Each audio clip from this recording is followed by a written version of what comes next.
Hey, hi and welcome back. In previous video we completed potentiometer, and from this video we are going to start with capacitor. And again, to explain this particular component, I'm actually going to use this same approach that we used in case of resistor and potentiometer. Okay, so first of all I will discuss some theory, and later I will show you the practical demonstration. Okay, so this is how we are going to cover this capacitor component. Alright, so that being said, now let's start with this video. So before we start with this video, let me tell you what you will learn in this video. So the first point is what is capacitor. So I will explain you what is capacitor with the help of small definition. Okay, and after completing this point we will go to the next point, which is purpose of capacitor. So I will explain you what's the purpose of capacitor, and I'm actually going to invest much more time on this particular point, understanding the purpose of capacitor. Okay, so this is how basically we are going to cover this video. Now let's start with this video. So what is capacitor? I'm sure that you know what is capacitor. So again, I will not emphasize more on the definition of capacitor. Rather, I will focus on the important things about capacitor, which will actually, help you while designing the circuit. But quickly, if I have to give you a formal definition of capacitor, then it's a passive two-terminal electrical component that stores the energy in the form of electric field.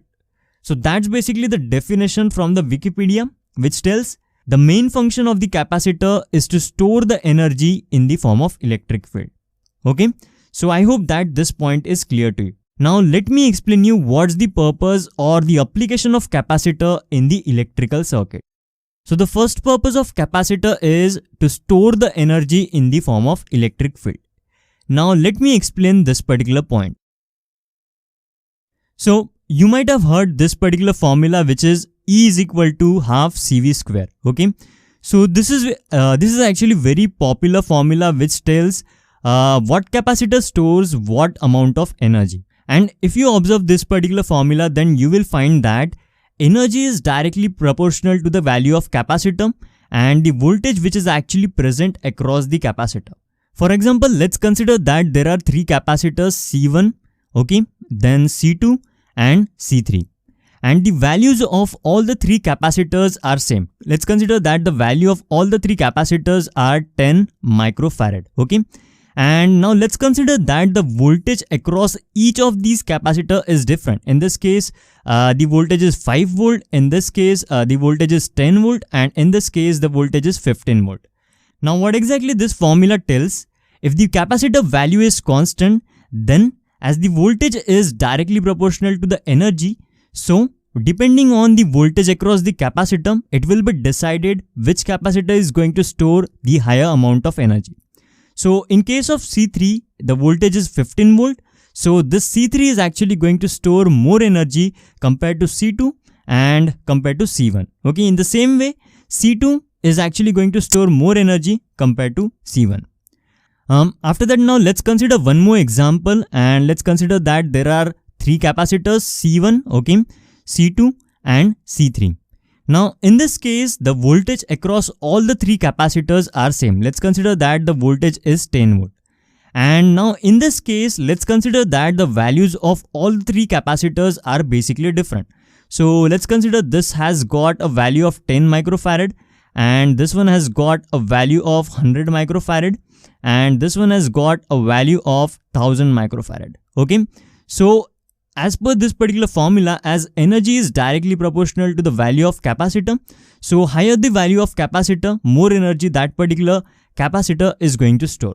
Now in this case, as the capacitor C3 has got a higher capacitance value, although the voltage is same across all the three capacitors, but as this capacitor has got a higher capacitance, so the energy stored by this particular capacitor is actually going to be more compared to C2 and C1.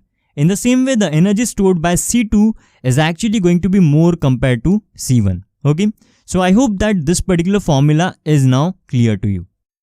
Now the question comes, how this energy stored in capacitor is helpful in circuit design, right?